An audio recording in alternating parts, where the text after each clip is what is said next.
آپ کی خدمت میں گزارش ہے کہ اگر آپ پہلی مرتبہ اس چینل پر تشریف لائے ہیں، مختلف موضوعات پر بیانات سننے کے لیے اور روزانہ کی بنیاد پر درس قرآن سننے کے لیے اور میرا لکھا ہوا نعتیہ کلام سننے کے لیے اس یوٹیوب چینل پیر جاوید القادری کو زیادہ سے زیادہ سبسکرائب کریں اور دوسرے مسلمان بہن بھائیوں کے ساتھ شیئر کریں۔ شکریہ۔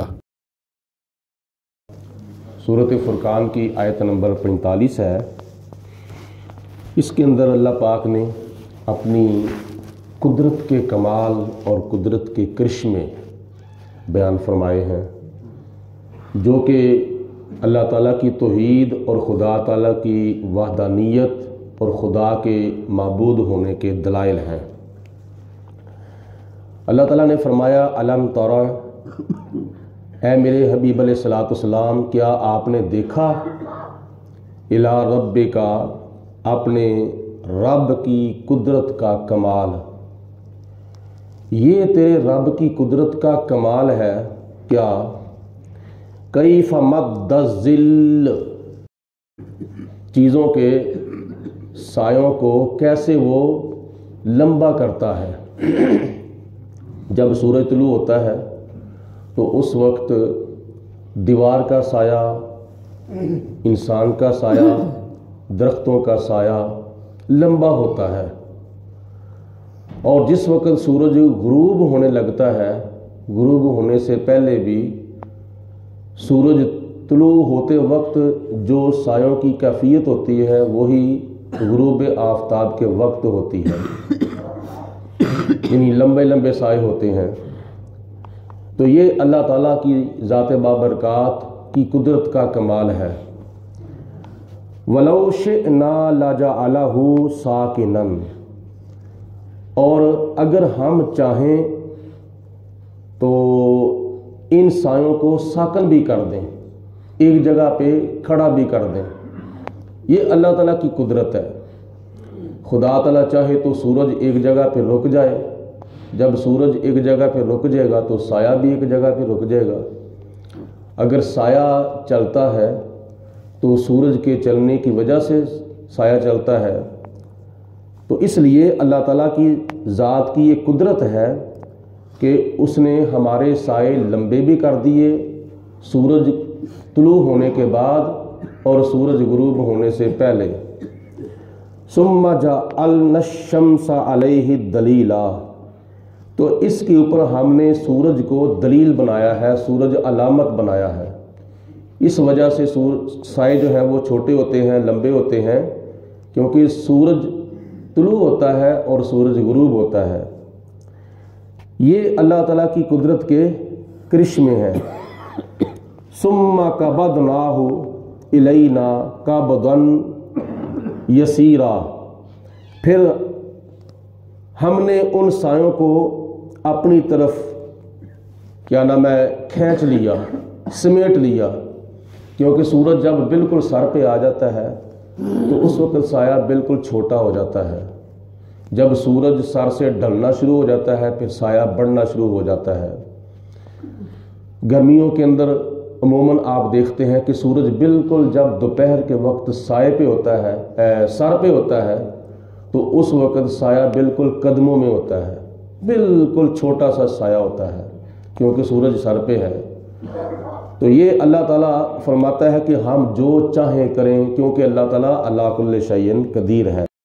وَهُوَ الَّذِي، اور اللہ وہ ہے، جعل، جس نے بنایا، لکم، تمہارے واسطے، اللیل، رات کو، لباسن، پردہ۔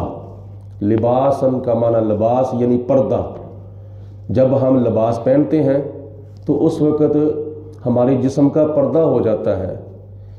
جب اس لباس غسل خانے کے اندر یا واش روم کے اندر یا ایسی جگہ پہ اتار لیا جائے تو پھر جسم جو ہے وہ برہنہ ہو جاتا ہے۔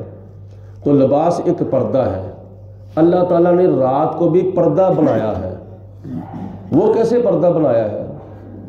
جیسے آج اس دور کے اندر گھر کے تقریباً جتنے افراد ہیں اتنے ہی گھر کے کمرے ہوتے ہیں۔ والدین کا کمرہ الگ ہوتا ہے، بیٹے کا کمرہ الگ ہوتا ہے، اور بیٹی کا کمرہ الگ ہوتا ہے۔ تو وہ ایک دوسرے کے سامنے نہیں سوتے۔ پہلے زمانوں کے اندر یہ سہولتیں تو نہیں ہوتی تھیں۔ پہلے زمانوں کے اندر اگر کمرہ ہوتا تھا تو ایک ہی ہوتا تھا، صحن ہوتا تھا تو ایک ہی ہوتا تھا۔ گرمیوں کے اندر باہر صحن کے اندر سوتے تھے تو گھر کی فیملی کے سارے ممبر اکٹھے سوتے تھے، اور سردیوں کے اندر اگر ایک کمرے میں سوتے تھے تو سارے اکٹھے سوتے ہوتے، چار پائیاں الگ الگ ہوتی تھیں۔ یہ پہلے زمانوں کی بات ہے۔ دور جدید کے اندر تو بڑی بڑی سہولتیں مل چکی ہیں، لیکن اللہ پاک کی ذات نے فرمایا کہ میں نے رات کو تمہارے لیے پردہ بنا دیا ہے، اس لیے کہ جب رات کو نبی پاک علیہ الصلوۃ والسلام کا جیسے حکم ہے کہ جب تم رات کو سو تو ہر قسم کی آگ بجھا کر سویا کرو۔ تو نور کے اندر آگ ہے تو اس کو بجھا دو، چولہے کے اندر آگ ہے تو اس کو بجھا دو، اسی طرح برتنوں کو الٹا کر کے رکھ دو، اور سونے سے پہلے بستر کو جھاڑ کے سوؤ، اور چراغ وغیرہ بجھا کر سوؤ۔ یہ نبی پاک علیہ الصلوۃ والسلام کا حکم ہے۔ تو جب رات کو چراغ بجھا کر سویا جاتا ہے تو پھر ایک دوسرے کا پردہ ہو جاتا ہے۔ اگر ایک گھر کے اندر 2 فیملیاں ہیں یا 3 فیملیاں ہیں تو ان کا آپس میں ایک دوسرے سے پردہ ہو جاتا ہے، جس کی وجہ سے دونوں میاں بیوی جو ہے وہ اکٹھے ہو سکتے ہیں رات کے پردے کے اندر۔ یہ اللہ تعالیٰ کی ذات نے ہمارے لیے رات کو پردہ بنا دیا ہے۔ وَالنَّوْمَ سُبَاتًا، اور نیند کو تمہارے لیے راحت بنایا ہے۔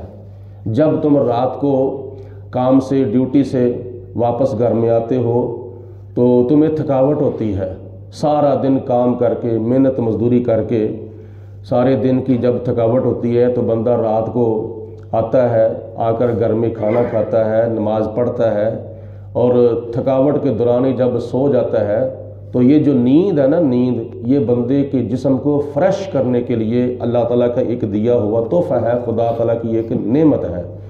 جب رات کو بندہ سوتا ہے تو اس کا جسم جو ہے وہ صبح اٹھتے وقت فریش ہو جاتا ہے، تھکاوٹ جو ہے وہ دور ہو جاتی ہے، تو بندے کے دل کو اور جسم کو سکون مل جاتا ہے۔ رات خدا نے ہمیں دی ہے نیند بسر کرنے کے لیے، اور نیند خدا تعالیٰ نے ہمیں دی ہے راحت حاصل کرنے کے لیے، تھکاوٹ کو دور کرنے کے لیے۔ وَجَعَلَ النَّهَارَ نُشُورًا، اور ہم نے دن تمہارے لیے اس لیے بنایا ہے کہ تم دن کو اٹھ سکو، دن اٹھانے کے لیے، رات سلانے کے لیے اور دن تمہیں اٹھانے کے لیے دیا ہے۔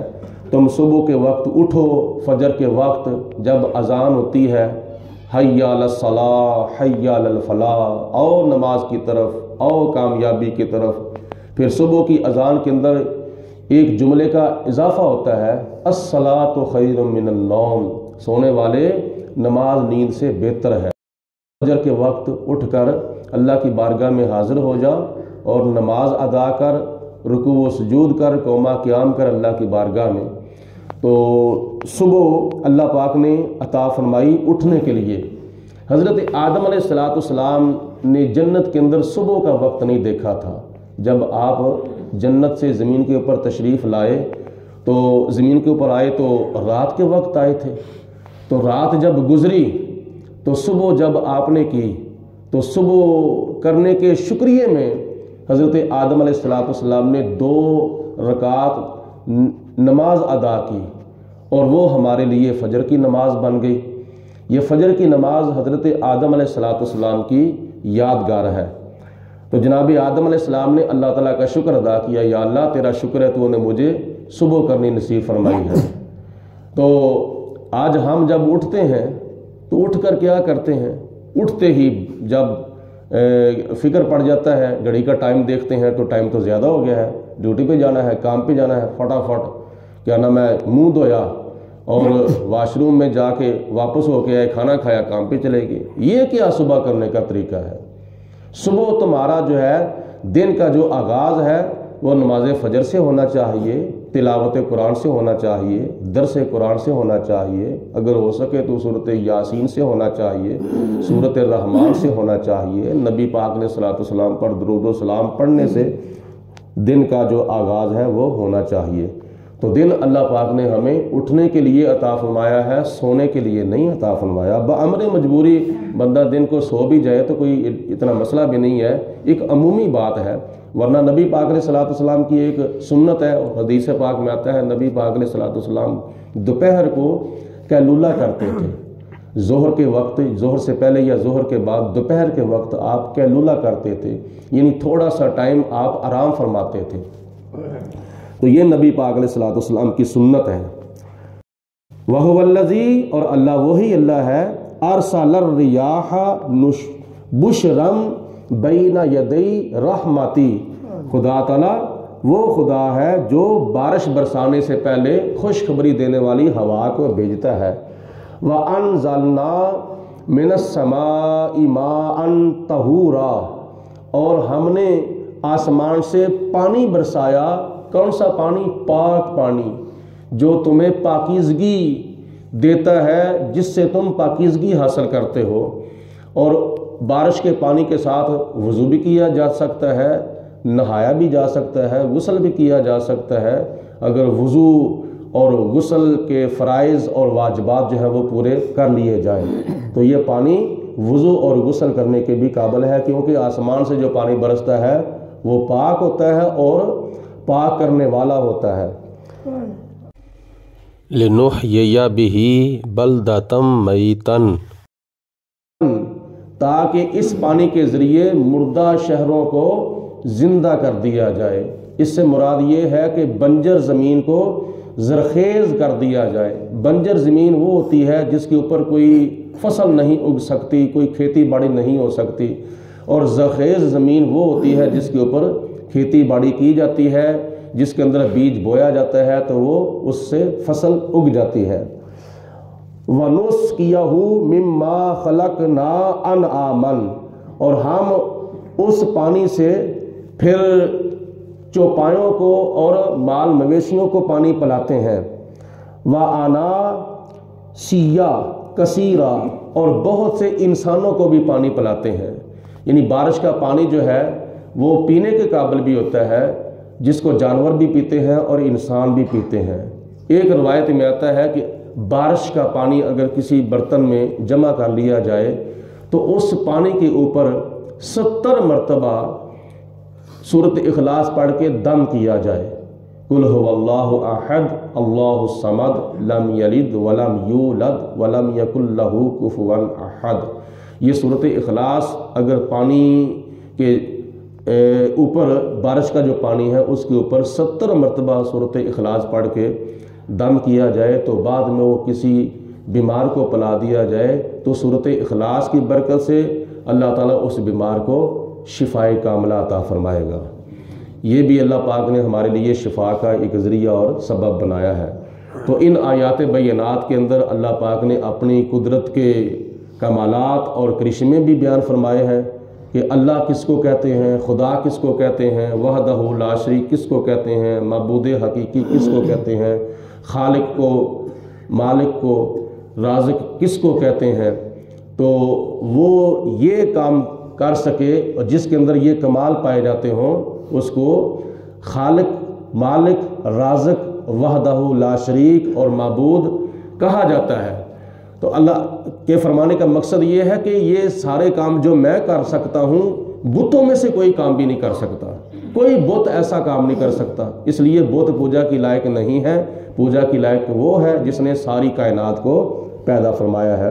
اور دوسرے نمبر پر اس کے اندر اللہ پاک نے ہمارے لیے بڑی نعمتوں کا ذکر بھی کیا ہے، اور ان نعمتوں میں سے ایک نعمت ہے پانی۔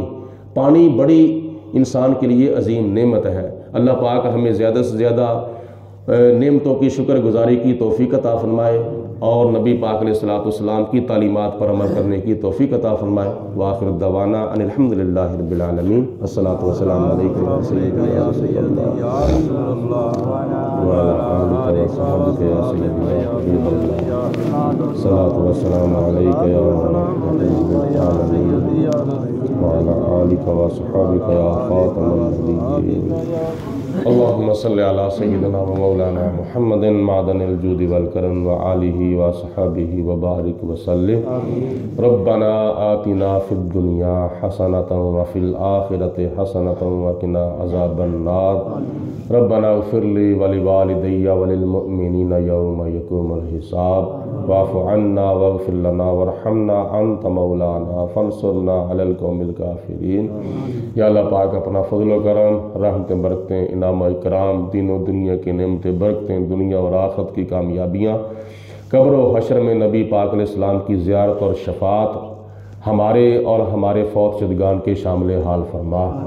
یا اللہ پاک ہمیں اور ہمارے فوت شدہ مسلمان بہن بھائیوں کو قیامت کے دن عرش الہی کا سایہ اور قیامت کے دن نامہ اعمال دائیں ہاتھ میں نصیب فرما۔